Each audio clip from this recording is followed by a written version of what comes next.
Hello everyone, good morning to all of you और स्वागत है आपका आनंद परमार क्लासेस पर। आज है 11 अप्रैल 2021 और 11 अप्रैल से बनने वाले महत्वपूर्ण करंट अफेयर्स के बारे में हम बात करेंगे और उनसे बनने वाले महत्वपूर्ण क्वेश्चंस के बारे में हम डिस्कस करेंगे। तो चलिए दिन की शुरुआत करते हैं मोटिवेशनल कोट के साथ। क्यों डरे कि ज़िंदगी में क्या होगा, हर वक्त क्यों सोचे कि बुरा होगा। ठीक है, बढ़ते रहे मंजिल की ओर हम, कुछ ना मिला तो क्या, तजुर्बा तो नया होगा। इसी के साथ देख लेते हैं भाई लोग पहला क्वेश्चन आज का।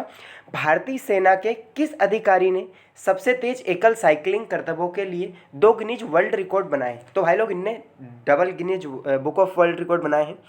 तो क्या नाम है उसका? ऑप्शन आपके सामने स्क्रीन पर दिए हैं, लगाइए राइट आंसर क्या आएगा इसका।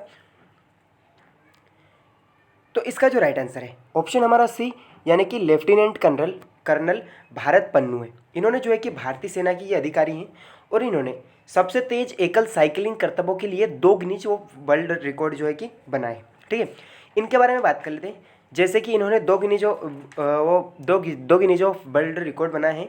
तो ये इन्होंने इस पहला कहाँ से कहाँ तक, जो पहला था लेह से मनाली, यानी कि 472 किलोमीटर की जो यात्रा थी वो 35 घंटे 25 मिनट में पूरा करके बनाया था। और जो दूसरा है वो स्वर्णिम चतुर्भुज। जैसे कि आप जानते हो स्वर्णिम चतुर्भुज दिल्ली से मुंबई, चेन्नई से कोलकाता होते हुए दिल्ली जाता है जो रास्ता। ठीक है, स्वर्णिम चतुर्भुज यानी कि ड्रोन से इसका मैप जब देखा जाता है तो ये स्वर्णिम चतुर्भुज के आकार का दिखाई देता है, इसलिए इसका नाम स्वर्णिम चतुर्भुज योजना पड़ा गया है। ठीक है, जैसे कि आप इनको देख सकते हो कर्नल भारत पन्नू को। और इन्होंने जो है कि 5,942 किलोमीटर की यात्रा 14 दिन 23 घंटे और 52 मिनट में कंप्लीट कर चुके हैं। ठीक है, अब ये चतुर्भुज योजना है तो ये जो है कि दिल्ली से जो है कि स्टार्ट होती है मुंबई तक, और मुंबई से चेन्नई के पश्चात इधर कोलकाता तक जाती है और यहाँ से फिर वापस दिल्ली तक जाती है। समझ रहे हो? और इसकी कुल लंबाई कितनी है? 5,942 किलोमीटर। ये इन्होंने जो यात्रा पूरी की है। और इसको जो स्वर्णिम चतुर्भुज योजना है इसको स्टार्ट 2001 में अटल बिहारी वाजपेयी जो कि जिन्होंने शुरुआत की थी, और इसका जो काम पूरा हो चुका था वो 2012 में पूरा हुआ था। ठीक है, यानी कि 2012 से, और ये 6 लाइन रोड है, 2012 से इसे स्टार्ट कर दिया गया था। इसके अलावा देख लेते हैं हम हमारा अगला प्रश्न जो है, हाल ही में भारत सरकार ने निम्नलिखित में से किसे समाप्त कर दिया है। तो भाई लोग किसको समाप्त किया है? ऑप्शन आपके सामने स्क्रीन पर दिए हुए हैं, राइट आंसर लगाइए इसका क्या आएगा। तो ऑप्शन जो सी है हमारा, फिल्म प्रमाणन अपीलीय न्यायाधिकरण। ठीक है, इसको जो है कि भारत सरकार ने समाप्त कर दिया है। ठीक है, अभी इसको समाप्त किया है तो ये जो है कि मूवीज़ और जैसे कि जो नाटक सीरियल्स वगैरह रहते हैं इनको रेटिंग्स, जो इनके जो रेटिंग्स होते थे इनके बारे में जो विवाद होते हैं वो यहाँ पर जो है कि पहुँचते थे। ठीक है, तो इसको अब समाप्त कर दिया गया है। इसका हेडक्वार्टर है जो कि मुंबई में था। ठीक है, इसके अलावा इसे FCAT के नाम से भी जाना जाता है। ठीक है, इसके अलावा हम बात कर लेंगे कुछ इंपॉर्टेंट, जैसे कि कुछ इंपॉर्टेंट जो नियुक्ति हुई है यानी कि कुछ उद्योगपति है उनके बारे में हम जैसे बात करेंगे। जैसे कि भेल के अध्यक्ष कौन है? तो नलिन सिंघल है। महिंद्रा ग्रुप के जो है कि अध्यक्ष आनंद महिंद्रा ग्रुप है। विप्रो के अध्यक्ष अजीज प्रेम जी है। और जो इंटेल है उसके अध्यक्ष ओमान एशराक है। ठीक है, इसके अलावा जो एयरसेल है उसके हेड जो है कि महापात्रा को बनाया गया है। ठीक है, इसके अलावा हम बात कर लेते हैं नेक्स्ट क्वेश्चन को। हाल ही में किस मंत्रालय ने कॉपीराइट नियम 2021 को अधिसूचित किया है? तो किसको किया भैया अधिसूचित? पहली बात तो अधिसूचित मतलब क्या होता है? तो अधिसूचित का मतलब सूचना देना। ठीक है, सूचना दी है कि भाई लोग जो है कि ये कॉपीराइट कंटेंट है, ये सारी चीज़ें इसमें बताई गई है। ठीक है, अब ये है तो हम जैसे बात करेंगे कि वाणिज्य और उद्योग मंत्रालय है। ठीक है, जो वाणिज्य और उद्योग मंत्रालय इसको जो है कि हाल ही में कॉपीराइट नियम यानी कि 2021 का जो अधिसूचित किया गया है इसको। अब हम बात कर लेंगे कि जो वाणिज्य और ये जो मंत्रालय है तो ये इसके मंत्री कौन है? तो वो है पीयूष गोयल, और जो कि रेल मंत्री भी है। ठीक है, भारतीय उद्योग परिसंघ के जो है कि महासचिव कौन है? तो वह है उदय कोटक। इसके अलावा हम बात कर लेते हैं इसके बारे में, कुछ प्रमुख मामलों के मंत्रालय के बारे में हम बात करेंगे। जैसे कि शिक्षा मंत्री रमेश पोखरियाल निशंक है। ठीक है, इससे खेल मंत्री किरण रिजिजू है। इसके अलावा रेल मंत्री की हमने जैसे बात की पीयूष गोयल है। रसायन और उर्वरक मंत्री जो है कि DV सदानंद गौड़ा है। ठीक है, मानव संसाधन विकास मंत्रालय के मंत्री रमेश पोखरियाल निशंक है। ठीक है, इसके अलावा हम बात कर लेंगे, हमारा अगला प्रश्न है ओडिशा इतिहास पुस्तक के लेखक कौन है? तो भाई लोग इसका राइट आंसर आपको टिक करना है। ठीक है, इंपॉर्टेंट क्वेश्चन है कि ओडिशा इतिहास पुस्तक है उसके लेखक कौन है? तो इसका जो राइट आंसर है हमारा ऑप्शन बी, यानी कि डॉक्टर हरे कृष्ण मेहताब। ये जो है ये जो है ओडिशा इतिहास, यानी कि ओडिशा को पहले कलिंग के नाम से भी जाना जाता था, ओडिशा इतिहास जो पुस्तक है उसके लेखक है डॉक्टर हरे कृष्ण मेहताब। ठीक है, अब बात आई है ओडिशा की, तो पहले हम बात कर लेंगे ये हरे कृष्ण मेहताब है, इनको जो है कि उत्कल केसरी के नाम से भी जाना जाता है और उत्कल दिवस 2 अप्रैल को मनाया जाता है। ठीक है, इसके अलावा हम बात कर लेंगे जैसे कि पंजाब केसरी किसे कहा जाता है, तो लाला लाजपत राय को कहा जाता है। आंध्र केसरी टी प्रकाशम को कहा जाता है और जो बिहार केसरी है वो श्री कृष्ण को कहा जाता है। ठीक है, अब इनकी जो है कि हरे कृष्ण मेहता है, इनकी जो बुक है, ठीक है, तो कुछ इंपॉर्टेंट बुक्स के बारे में बात कर लेंगे। जैसे रोमांसिंग टारगेट्स है तो निधि वाडेरा की बुक है। योर बेस्ट डेज टुडे ये अनुपम खेर की रचना है। और आई एम नो मशिया ये सोनू सूद की रचना है। और ओ मिजोरम ये PS श्रीधरन पिल्लाई की जो है कि रचना है। ठीक है, अब ओडिशा के बारे में हम बात करेंगे। जैसे कि ओडिशा राज्य की राजधानी है भुवनेश्वर है। ठीक है, इसका विधानमंडल एक सदनात्मक है। इसमें लोकसभा, राज्यसभा और विधानसभा की कुल, जैसे विधानसभा की कुल 147 सीटें हैं, लोकसभा की कुल जो है कि 21 सीटें हैं और राज्यसभा की कुल 10 सीटें हैं। ठीक है, इसके अलावा यहाँ पर प्रमुख रूप से उड़िया भाषा चलती है।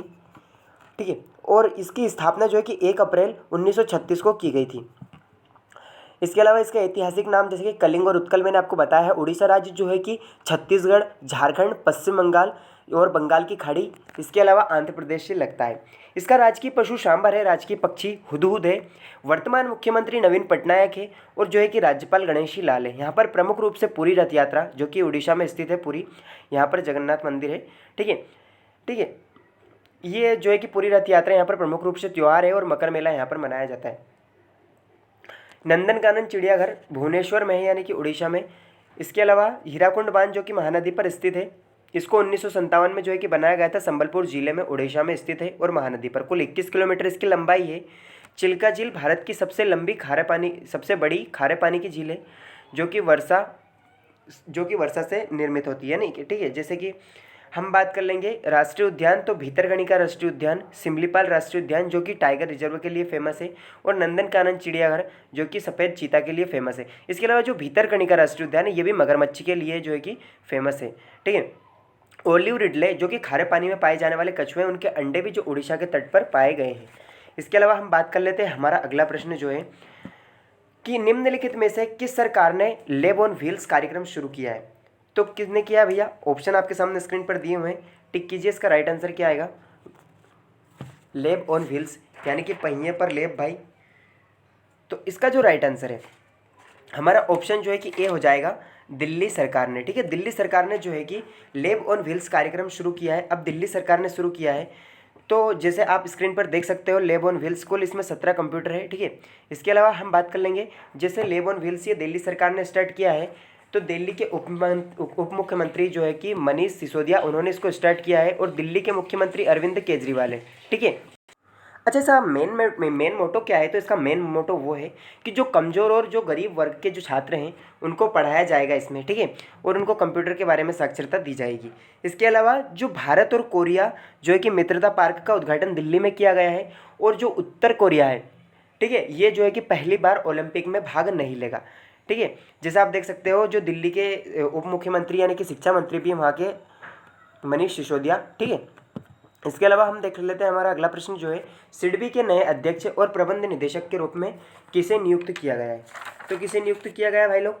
ऑप्शन आपके सामने जो है कि स्क्रीन पर दिए हुए हैं, तो क्या आएगा इसका राइट आंसर? तो इसका जो राइट आंसर है हमारा ऑप्शन जो है कि ए आ जाएगा, एस रमन। ठीक है, जो एस रमन है उसको small industrial development bank of India यानी कि सिडबी, इसकी स्थापना 1990 में की गई थी, और इसके जो है कि प्रबंध निदेशक के रूप में एस रमन को बनाया गया है। ठीक है, एस रमन, रमन से कुछ याद आ रहा? एन वी रमन्ना याद आ रहा है भाई? तो N V Ramana Supreme Court के जो है कि 48वें मुख्य न्यायाधीश नियुक्त किए गए हैं। और हम बात कर लेंगे कुछ, जैसे कि जो एस रमन है इनको 3 वर्ष के लिए, इनको कार्यकाल जो है कि 3 वर्ष के लिए दिया गया है। ठीक है, यानी कि 3 वर्ष के लिए इनको नियुक्त किया गया है। और हम बात कर लेंगे जैसे कि वर्तमान जो national e governance services limited है, इसके तहत ये जो है कि अधिकारी हैं यहाँ के एस रमन। जो एन वी रमन्ना है सुप्रीम कोर्ट के मुख्य न्यायाधीश बनाए जाएंगे। नाबार्ड के अध्यक्ष गोविंद चिंतालू है, एसबीआई के अध्यक्ष दिनेश खारा है, और आरबीआई के जो गवर्नर है शक्तिकांत दास है।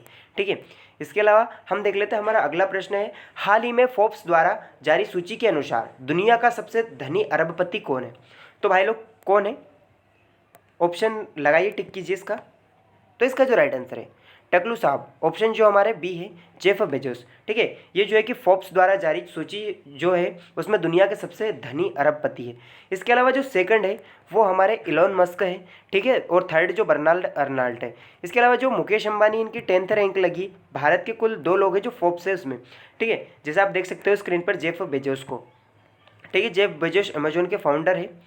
इसके अलावा बात कर लेते हैं जो सेकंड नंबर पर कौन रहे, एलोन मस्क। तो इनकी जो कंपनी है टेस्ला और स्पेस एक्स। ठीक है, तो स्पेस एक्स जो है कि इसका आप बताएंगे मेरे को फाल्कन 9 क्या है? स्पेस एक्स ने लॉन्च किया था फाल्कन 9। तो भाई फाल्कन 9 किससे संबंधित है, कमेंट सेक्शन में मेरे को बताना है। ठीक है, इसके अलावा टेस्ला भी इनकी कंपनी है। अच्छा, टेस्ला है जो इसकी पहली यूनिट जो है कि बेंगलोर में स्थापित की जाएगी। और जो बर्नाल्ड अर्नाल्ड है ये थर्ड नंबर पे है, यानी कि दुनिया में जो फोर्ब्स द्वारा जारी पत्रिका है इसमें बर्नाल्ड अर्नाल्ड थर्ड नंबर पर है। ठीक है, अमेज़ोन की जैसे बात की गई थी, तो अमेज़ोन की स्थापना 1994 में की गई थी और इसका मुख्यालय वॉशिंगटन डीसी अमेरिका में है। ठीक है, इंडिया के 2 व्यक्ति कौन कौन हैं, तो वो हम बात कर लेंगे, जैसे कि मुकेश अंबानी जो कि रिलायंस इंडस्ट्रीज़ के मालिक है, और जो है कि गौतम अडानी, ये सेकंड नंबर पर है इंडिया में। ठीक है, इसके अलावा जो मुकेश अंबानी एशिया के सबसे अमीर व्यक्ति भी बन चुके हैं। ठीक है, अब जैसे कि बात कर लेंगे जो 2 सबसे अमीर व्यक्ति है उनके बारे में बात कर लेते हैं इंडिया के। जैसे मुकेश अंबानी है, उनकी नेटवर्थ 84.5 बिलियन अमेरिकी डॉलर है, और गौतम अडानी की नेटवर्थ 50.5 जो कि बिलियन अमेरिकी डॉलर है। इसके अलावा जो फोर्ब्स की सूची में 3 अमीर वर्ल्ड अरबपति है उनका नाम जैसे दिया गया है, तो जेफ बेजोस है, उनकी 177 यानी कि 177 बिलियन डॉलर। इलॉन मस्क की 151 बिलियन डॉलर, और बर्नाल्ड अर्नाल्ड है इसकी जो है कि 150 मिलियन डॉलर है। इसके अलावा हम देख लेते हैं हमारा अगला प्रश्न क्या है, निम्नलिखित में से कौन सा संगठन विश्व आर्थिक आउटलुक जारी करता है? तो भाई लोग कौन सा संगठन करता है? पहली बात तो हम जान लेंगे कि जो आउटलुक यानी कि जो है कि संगठन है ये विश्व आर्थिक आउटलुक जारी करता है। तो ये इसका काम क्या है? इसका काम यह है कि सर्वेक्षण करना। ठीक है, और इसको जो है कि अंतर्राष्ट्रीय मुद्रा कोष यानी कि IMF जो है उसने वो इसको जारी करता है, और ये 2 साल में एक बार जारी करता है। ठीक है, इसमें इंडिया की जो ग्रोथ रेट है वो 6.8 रखी गई है। 8 रखी गई थी, लेकिन इसको 6.9, अरे भाई गजब यार गजब, 6.9 कर दी 6.8 से। अरे भाई क्या बात है, क्या बात है। इसके अलावा जो 2021 में उसमें 6% रेट बढ़ेगी। ठीक है, जो ग्रोथ रेट है इंडिया की वो 6% बढ़ जाएगी, और जो 2022 में 4.4% तक बढ़ जाएगी। ठीक है, अब इसमें बात की गई है IMF की। तो IMF का फुल फॉर्म क्या होता है? तो इंटरनेशनल मॉनिटरिंग फंड। IMF का मुख्यालय कहाँ पर है? तो वो है वॉशिंगटन DC में। ठीक है, इसके अलावा ऑप्शंस में विश्व बैंक की बात की गई थी, तो विश्व बैंक का मुख्यालय कहाँ पर है? इसका भी वॉशिंगटन DC में। अब IMF में जो है कि हेड कौन है? तो क्रिस्टलिना जॉर्जीवा है, और इसकी स्थापना 1945 में की गई थी। यहाँ पर वर्ल्ड बैंक की बात की गई, तो वर्ल्ड बैंक जो है इसके जो अध्यक्ष है डेविड मालपास है, और इसकी स्थापना जो है कि 1944 को की गई थी। ADB की बात की गई है, ADB की जो है कि मनीला में स्थित है, और मनीला फिलीपींस में स्थित है। ठीक है, इसके अलावा इसकी स्थापना जो है कि 1966 में की गई थी। विश्व व्यापार संगठन WTO इसका मुख्यालय जेनेवा में है, और जेनेवा कहाँ पर है? स्विट्जरलैंड में है। ठीक है, इसकी स्थापना 1995 में की गई थी। और एक क्वेश्चन, जो इसके हेड कौन है? तो कोई नहीं बताएगा मेरे को, किसी को याद भी नहीं, मैं बताता हूँ, नागोजी ओकांजी इवेला, ये जो है कि इसके हेड है। ठीक है, यानी कि अध्यक्ष है। इसके अलावा हम बात कर लेते हैं, हमारा अगला प्रश्न है, भारतीय खगोलविदों ने एक दुर्लभ सुपरनोवा विस्फोट को ट्रैक किया है, और इससे जो है कि रिक्त स्थान नामक सबसे गर्म प्रकार के तारों में से एक का पता लगाया है। पहली बात तो भाई हमारी टेक्निकल टीम बहुत आलसी है, पर कुछ चीज़ें तो भाई क्या कहें, उनका कोई तोड़ ही नहीं है। जैसे कि हम बता दें, ये ब्लैंक बनाने की ज़रूरत, एक आध क्वेश्चन, मतलब यार क्या है यार, दिल जीत लिया यार। एक तो दिल है हमारी टेक्निकल, पता नहीं 2 10 20 बार तो जीत चुकी है। ठीक है, इसके अलावा जैसे इसका क्या राइट आंसर आएगा? तो इसका जो राइट आंसर आएगा WR तारे।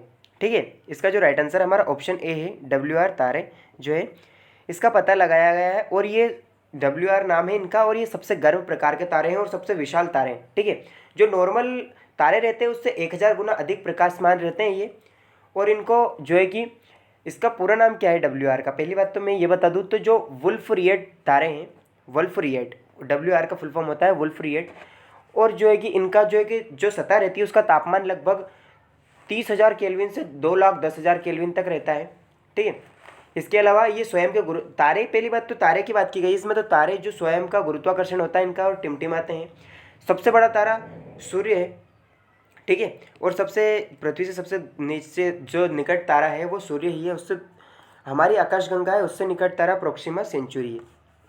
इसके अलावा देख लेते हैं हम, जब टूटने लगे हौसले तो याद रखना बिना मेहनत के हासिल तक तो ताज नहीं होते, ढूंढ लेना अंधेरे में ही मंजिल अपनी, क्योंकि जुगनू कभी रोशनी के महताज नहीं होते। ठीक है, so that is it for today guys. आज के वीडियो में बस इतना ही। वीडियो पसंद आया हो तो लाइक करें, अपने दोस्तों के साथ शेयर करें और ऐसे ही और अधिक वीडियोस देखने के लिए आनंद परमार क्लासेस को सब्सक्राइब कीजिए।